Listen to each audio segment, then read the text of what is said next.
What if a single spice plant, growing quietly in the soil of the Philippines, led the King of England to turn against the Pope? Sounds far-fetched? Then stay with me.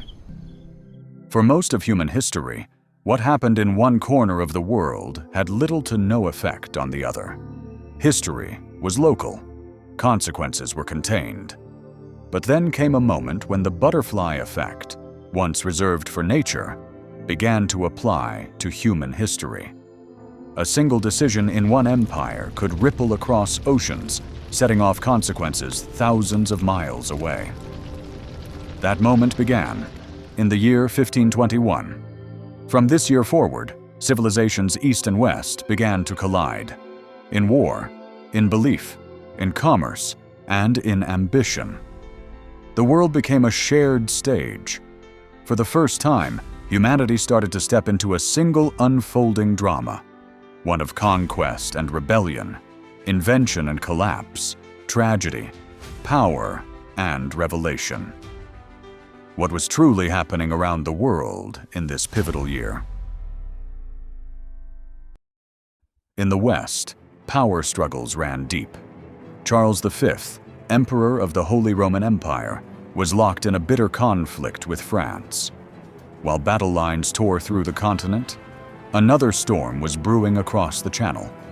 King Henry VIII of England was preparing a move that would shatter centuries of religious order. A royal divorce that would spiral into a complete break with the Catholic Church. It wasn't just about love or heirs. It was the start of England's split from the continent, a turn inward toward empire. Far in the southern oceans, a battered fleet emerged from the tip of South America. It was Magellan's expedition, and they had just crossed into a vast and unknown sea. They named it the Pacific. Soon his crew would complete the first circumnavigation of the globe, though Magellan himself would never live to see it. For the first time, the Earth wasn't just imagined, it was mapped. That same year, far across the vast Eurasian landmass, a new ruler was making his mark.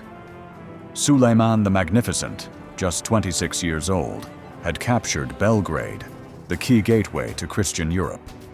With that victory, the Ottoman Empire launched into a century of expansion. Its young sultan, both bold and brilliant, was charting a future few could resist, and none could ignore. Across the Atlantic, in the heart of the Americas, Spanish conquistadors, led by Hernán Cortés, stormed the city of Tenochtitlan, capital of the Aztec Empire. The city fell. Temples were razed. Its final emperor offered a strange, dark drink, later to be known as chocolate to the invaders. In return, he was put to death. A 200-year-old civilization collapsed, and a new colonial world took its place. Back in the East, in China, the Ming Dynasty had entered its 153rd year. In the inland city of Anlu, a 14-year-old prince, Zhu Huchong, was still living as a minor prince. But far away in Beijing, a royal decree had already been issued, carried by horseback and heralds, racing south to find him. The emperor had died with no direct heir, and this boy, unprepared, unaware, was next in line. Within days, he would become the new Jiajing emperor, ushering in one of the most turbulent reigns in China's imperial history. In 1521, Jiajing took the throne. Suleiman advanced into Europe. Henry defied the Pope. Cortés crushed an empire. Magellan sailed beyond imagination. But what seemed like separate stories were already beginning to intertwine. Within just 2 years, Aztec gold would reach Spain, fueling Charles V's armies against Suleiman. Spices from Magellan's voyage would tempt Henry VIII to defy papal trade restrictions. For the first time, humanity's fates were truly connected.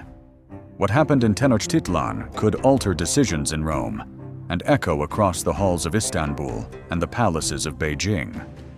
In the episodes ahead, we'll step deeper into these worlds to witness how people, powers, and pressures collided to reshape the global stage.